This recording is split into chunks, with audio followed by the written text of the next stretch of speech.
And it's like they realized their final words were not words of being proud and filled with purpose. It was like you feel that weight of deception. It's like, shoot, I've been deceived.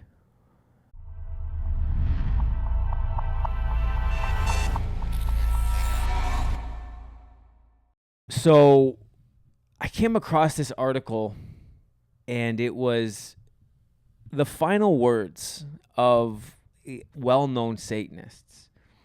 And there's two that I kind of want to just highlight, because it's amazing that people will spend their whole lives hating God, doing everything they can to go against God. And then when they get to the end, they realize, what was I doing?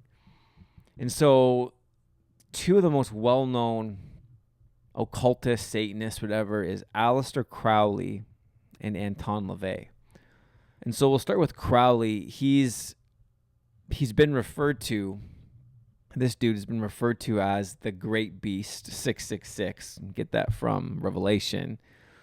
And he's known as one of the most, controversial and influential figures in modern occultism. He founded the religion of Thelema, which centered around the idea that individuals should follow their true will, encapsulated in the maxim. This was like the cliche. This was like their calling card was, do what thou wilt shall be the whole of the law. And he was a prolific writer. He was a poet. He was a ceremonial magician. And, he got caught up in a lot of super demonic, satanic, ritualistic stuff. As this guy was on his deathbed, as he was uttering his last words, this was what he's alleged to have said. He said, "I am perplexed. Satan, get out." Now, of all the things to say at the end of your life, he's lived his life worshiping the devil himself, getting caught up in that whole world. And then your final words are, "I'm perplexed. Satan, get out." It's like he could see at the end the devil coming for him, but in a way that it was like you could just see. I mean, I see this, and again, I have no idea if this is actually what happened, but it's like he spends his whole life under the illusion that the devil's the real God, that he's the true divine being of the universe. Who knows what the devil promised him or how he used to deceive him to getting him to do his bidding for his whole life.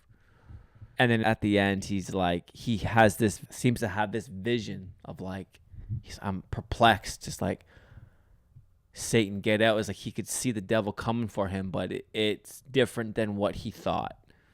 It's like he now realizes, shoot, this is what I gave my life to. This is what I sold out everything for. And it's like, but at that point, it's too late. And I think this example, is going to be, or is common, I think, amongst millions upon millions of people, where they spend their life deceived.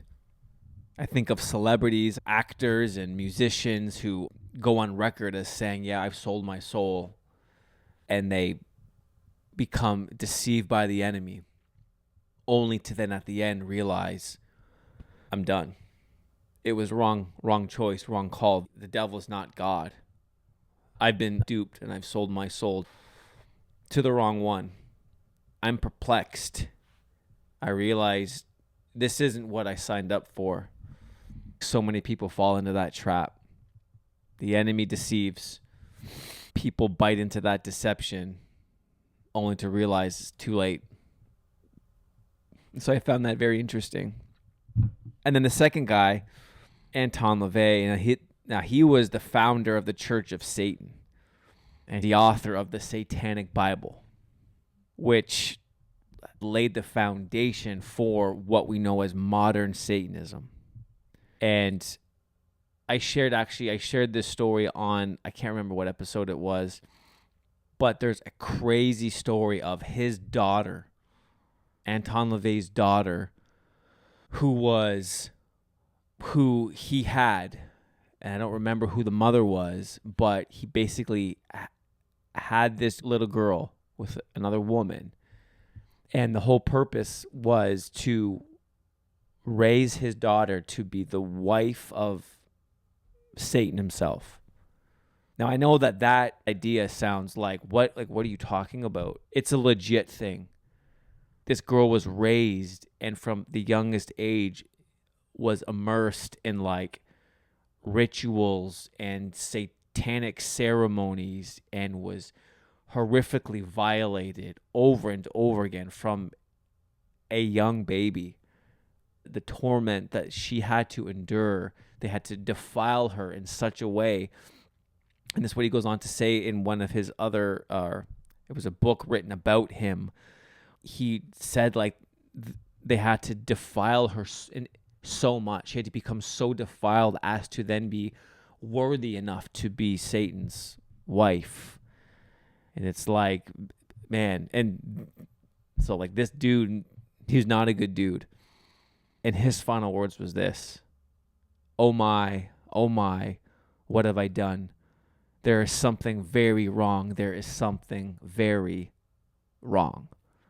This dude who wrote the Satanic Bible, who was so evil and wicked and sold his entire existence, soul and everything, at the very end, these were his reported final words: what have I done? There's something very wrong. There's something very wrong. And it's like I see these words and from Crowley and from LaVey, and it's like so many people are going to have that experience. You don't have to be a Satanist or an occultist to have that same experience where at the end of your life, whenever that is, you're going to realize, people are going to realize, I was wrong. I was worshiping the wrong God. I was worshiping the wrong entity. I was deceived. There's something very wrong. Something is not what I thought it was. And it's like, this is where you see just the utter deception of the enemy. He doesn't care about this guy.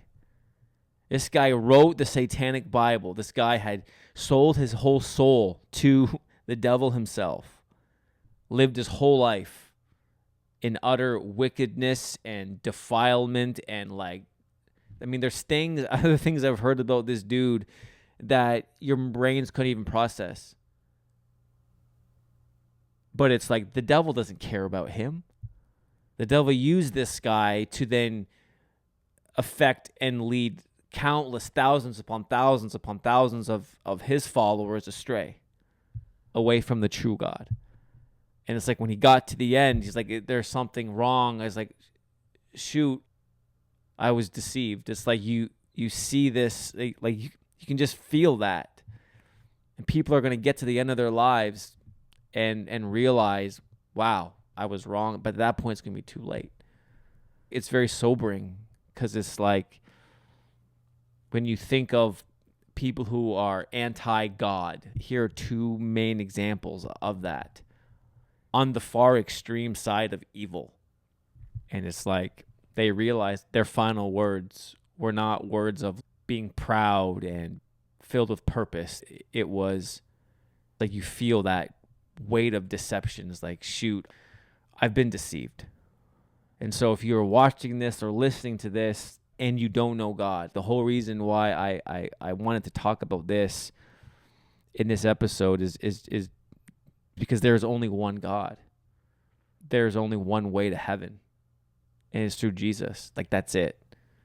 There is no other way. There's no multiple roads that lead to God, that lead to heaven. Jesus Christ of Nazareth is the only true God. The devil's not God. There's no other divine being in any other religion. false gods. They may be real entities, but they're not God. Following them will not lead you to heaven. You're going to get to the end of your life and you're going to be like, oh my, what have I done? Something is very wrong. You're going to be like, I'm perplexed, because there's only one way.